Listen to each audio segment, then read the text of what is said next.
Welcome back, everybody, to the Sexy Business Podcast. I'm your host, Spooky Dangerous, and joining me, as always, is Lewd Neko. Say hello. Everybody. And we also have another very special guest lined up for you today, the development duo from the studio Witchthirst, creating Hedge Knight. Also say hello. Hey, folks. Well, hello there. So before we dive too far into it, would one of you like to either introduce yourself and kind of how you've been working on this game, and also kind of give a quick elevator pitch summary for what Hedge Knight is? Yeah, all right, I'll do that. So, hi, I go by Mighty Chicken. I'm the developer and game designer slash programmer for Studio Witchthirst and Hedge Knight. And the elevator pitch for Hedge Knight would be a dating sim featuring 6 alt-girl waifus, loosely based on Atlas RPGs. Mm-hmm. So for every dating sim that you've ever played that has had one goth option, perhaps even dare say 2, now we have 6. Of different flavors. And they're all spectacular, might I add. So I got a chance to play it this morning. I fumbled my sleep pattern horrendously, and so I was up very, very early this morning. And what better to do than to goon to a goth girl harem game?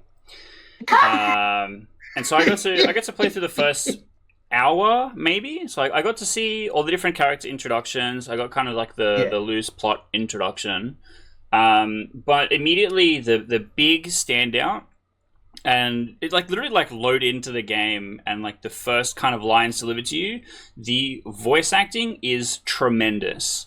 Everyone feels so personable and real. They're all really nicely varied, and it's kind of the best part, which is really crazy because historically on the show, I'm the play/watches porn on mute guy. I don't really engage with audio stuff very much normally, especially because I have an Australian accent. Everyone I talk to in my daily life has an Australian accent, and you just hear some really fucked up American accents and stuff normally, and it's really strange and unimmersive. But all the voice acting in this game is amazing, and I definitely think that it's worth highlighting and something we should talk about. Did you want to maybe start out with that and how that all came together? Sure. So I guess I'll pop in here. So I am Saucy Chinchilla. I wrote most of this game, and I also voiced Daisy, who is the one speaking here with the green hair, and Celine, who is the Murgoth. So yeah, I voice roughly 1/3 of the waifus, if I'm not to be mistaken on my math. Yeah, you got it, baby.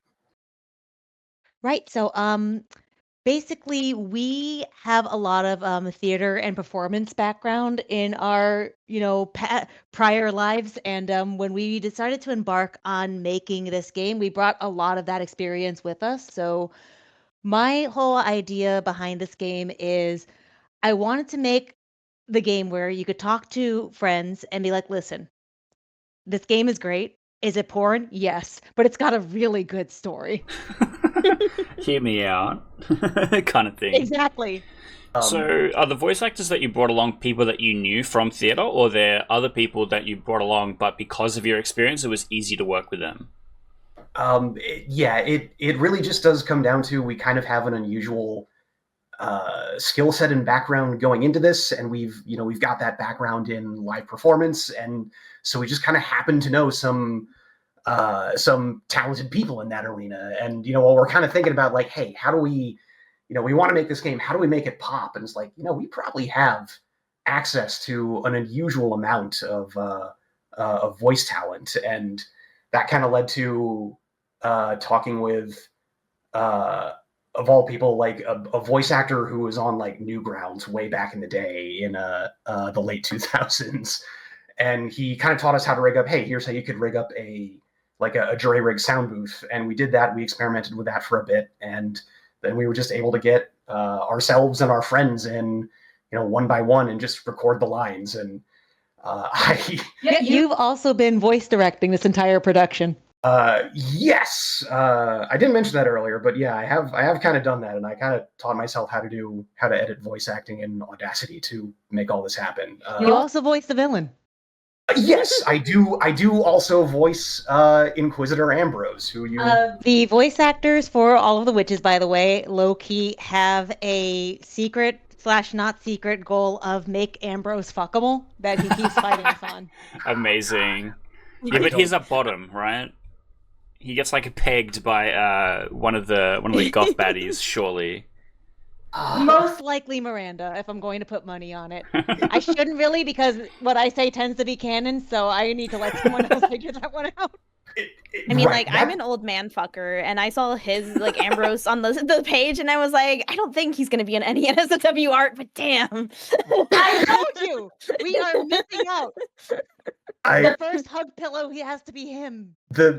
Like, my plan going into this was like, no, nobody's gonna wanna bang Ambrose of all people, but like the more people interact, the more it's just like that's sort of like the end result I'm dreading, where it's just sort of like it pops off enough, and then fans just go like, "Hey, when do we get the Ambrose sex scene, huh?" It's like it's about, but okay. Just make it a post-credit stinger. You finish all the intended stuff for the game, and then here's the secret ending. Yeah. But yeah, that's kind of the long and short of how we ended up doing all of the voice acting, and I'm glad, because man, that's definitely one of the like most like labor intensive things we've done for this project. So I'm glad to hear that it's paid off and it landed.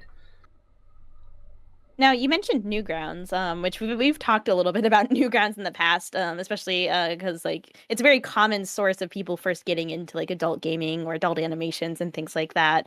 Were either of you like, what was Newgrounds? Either of yours sort of like your spider bite that like maybe introduced you to adult gaming, or did that come later on?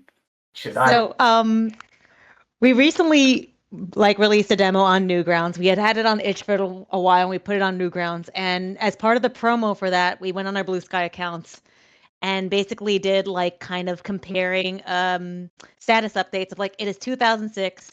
We've just started dating and we're bonding over like these lewd games on Newgrounds. It is 2026. We've been together that long, and now our own lewd game is on Newgrounds. Oh my gosh, yeah. Love is real. Love is real. And apparently on Newgrounds.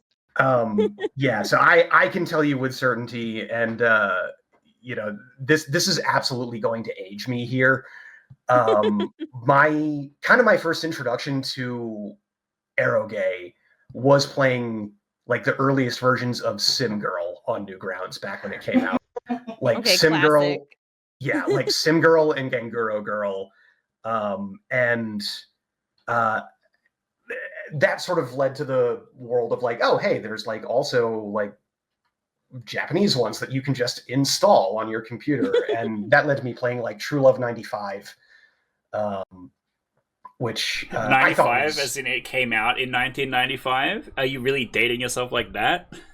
At the time I played it, it was, I think, already quite old, but yeah, I believe it did come around like 95, 96.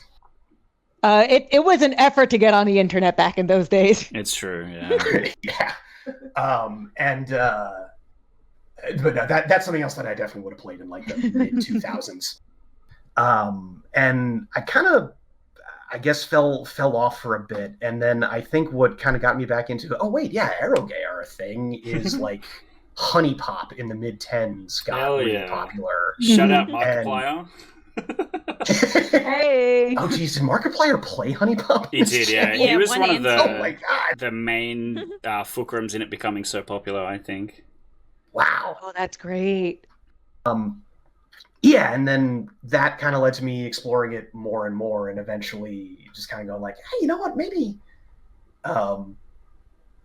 you know, this is a tangent, but I imagine this is probably salient info. This all kind of came to a head like one day a couple years back, where we just kind of had a really rough day. This is the origin story. Yeah. No, this is important. Keep going. We just had a really rough day, and we just kind of went out to a comfy like restaurant that we, you know, just like to go to when we don't want to think too hard. Like if you want to imagine like the stinger of the first Avengers movie, when like, you know, they've taken out Safari in New York, the shawarma place, we're just there staring at our plates of tacos, exhausted of the day we just had. And then like the thought just kind of springs in my mind. It's like, hey, you know what's weird? It's like now that the whole internet has kind of gotten on my level, and everybody wants to fuck like the Goth Witch girls now. It seems weird that there aren't any Arrowgate that are explicitly like capitalizing on that. And I remember him saying that. I remember staring at my plate before looking him in the eye and saying, "That's because we haven't made it yet." That's And so that just kind of, yeah, and that just kind of led to kind of a goofy thought exercise where it's like, okay, this would be kind of funny. How would this work? And then the more we kind of delved into the thought exercise, the like we had 4 out of the 5 witch concepts done before we walked out of the restaurant.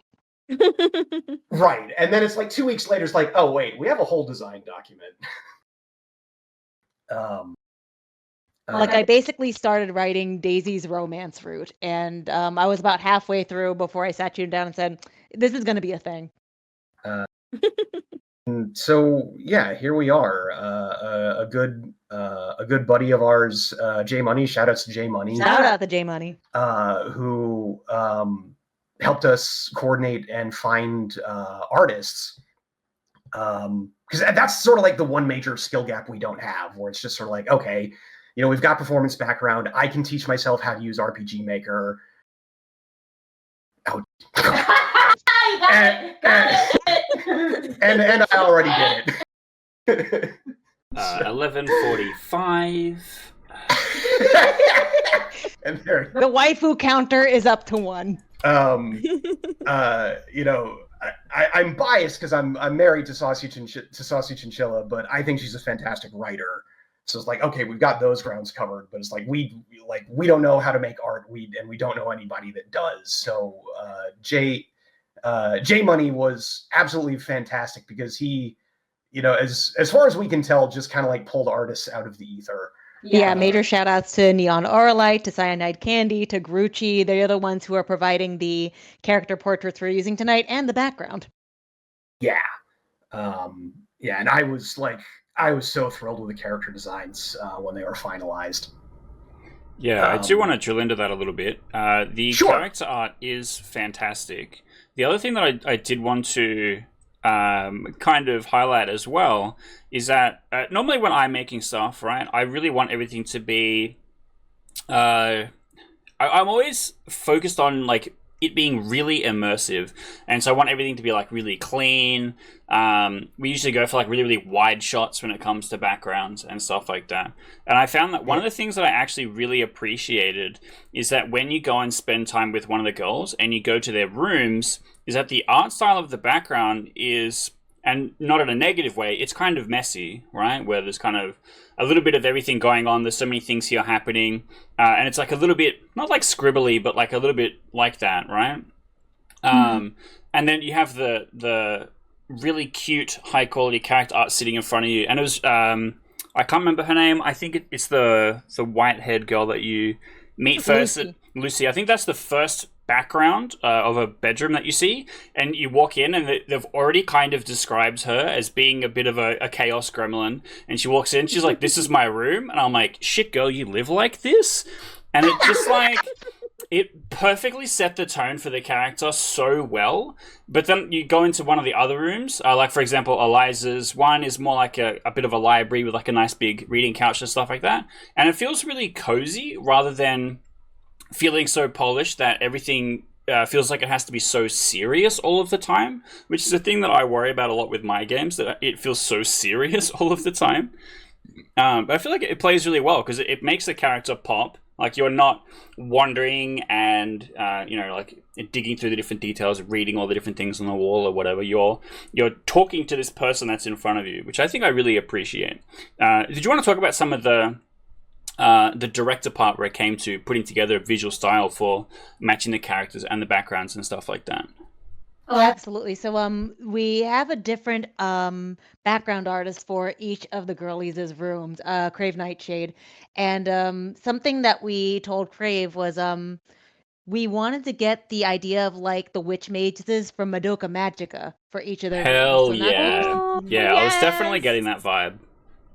Yeah, I'm glad that came across. So we wanted like just the essence and the aura of each girl, and just kind of the idea that these rooms can shift with their moods. Like that is especially like played with in Celine's as well.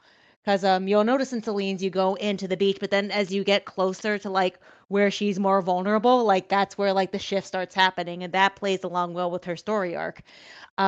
We will also say we have a local friend that is terrified of Lucy's room. Terrified of Lucy's Really room. interesting. Yeah, your reaction was like, "Bitch, you live like this." Yeah. I have a buddy who played this game, and I remember when he first tried the demo, he messaged me like about 15 minutes into it, and he said, "Mighty Chicken, please tell me this is placeholder art. I can smell this room." Amazing. But yeah, and I think I want to add to that. So yeah, I'm so happy with that question because it means like two different things that we were trying to do landed. Yeah. And yeah, one is like each of those rooms are sort of they're kind of pocket dimensions that are, as Saucy Chinchilla mentioned, are shaped by what the witches kind of want to be there. And yeah, so that kind of that messy, more surreal art style is very much intentional for the witch rooms.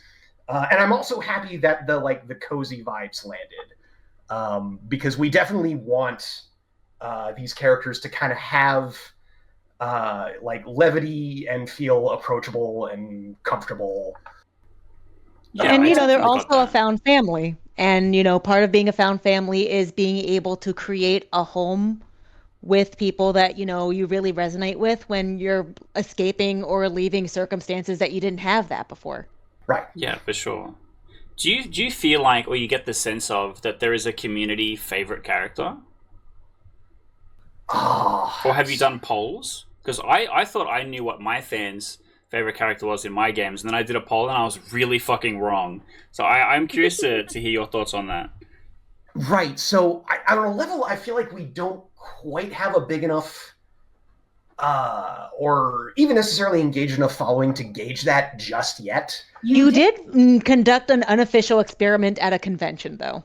Right. So we kind of initially debuted the demo at at a convention back in October. Okay. And it was really interesting because what I got to experience is that like the guys that stopped by to try the demo immediately clicked with either Eliza or Celine. So like the kind of the traditional goth librarian or the Murgoth kind of siren mermaid. Okay. What was really interesting to me is the women that stopped by to try the game immediately clicked with either Lucy or Daisy. Okay, interesting. I found that I very much like Eliza at first glance, but I think perhaps my allegiance goes to the Supreme.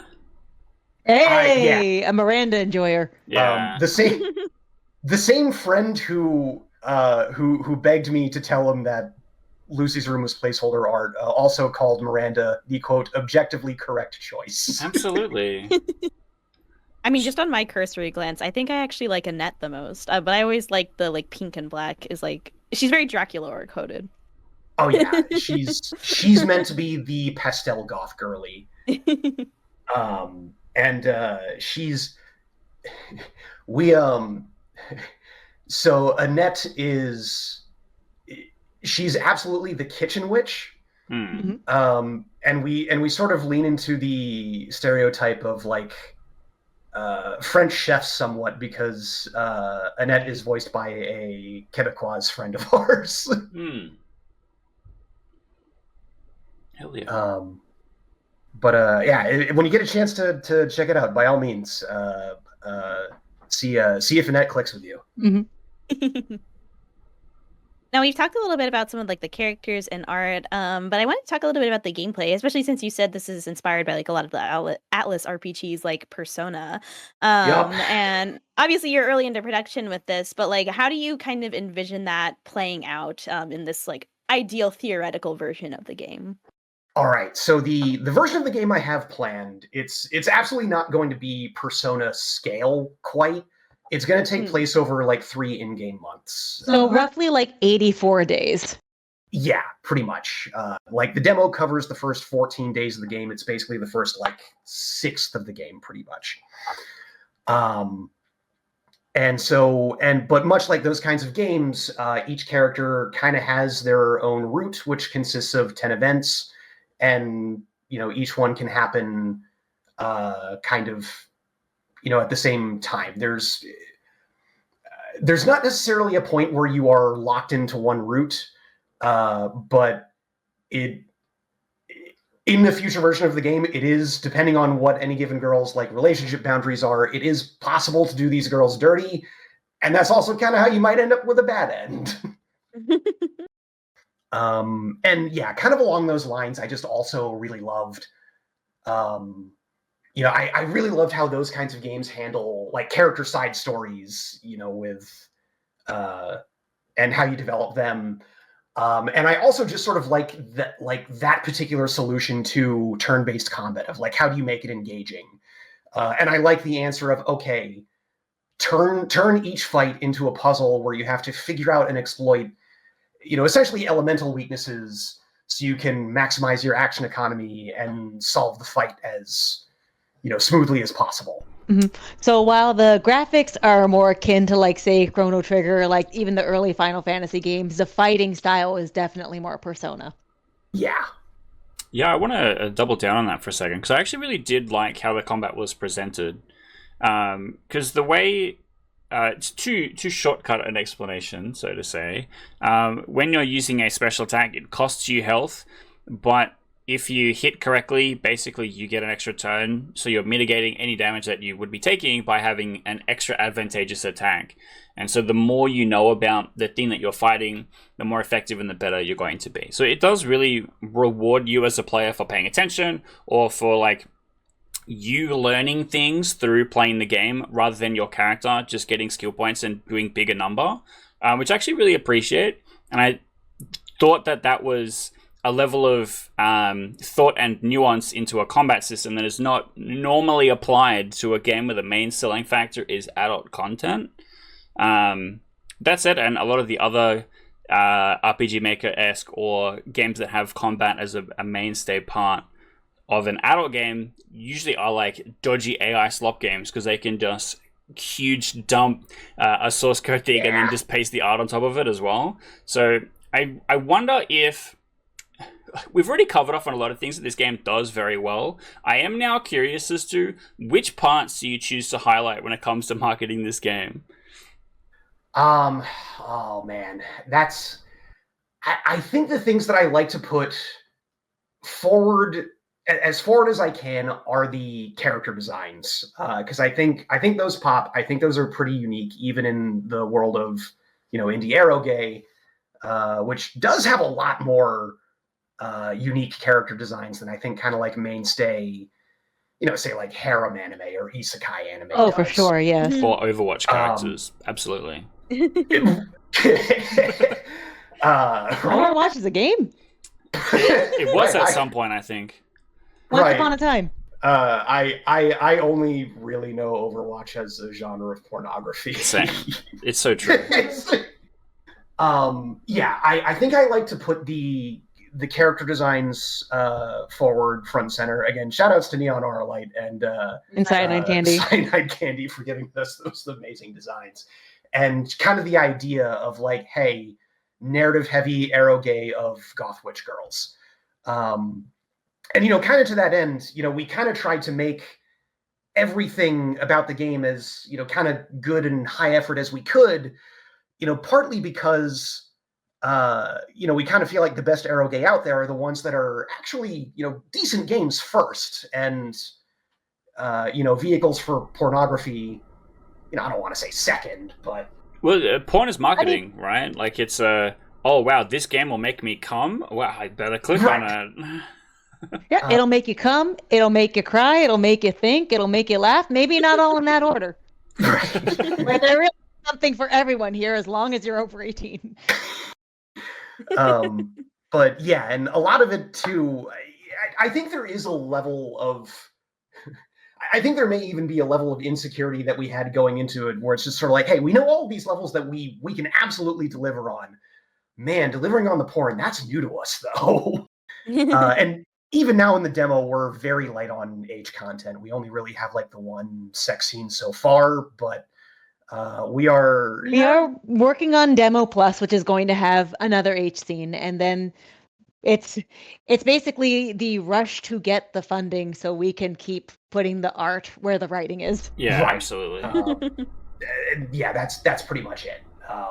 We're very confident in our ability to deliver on everything, but it's like, oh man, are the sex scenes gonna land? Or it's like, oh man, are people gonna like this? Because hey, it's an H game, but it's we don't have a whole lot of H content yet. I mean, we got a recent review on Newgrounds that was like, you could just remove their erotic content altogether and just put this out as a game, and that kind of set me in like a philosophical hole, being like, but this is why we're doing this, though.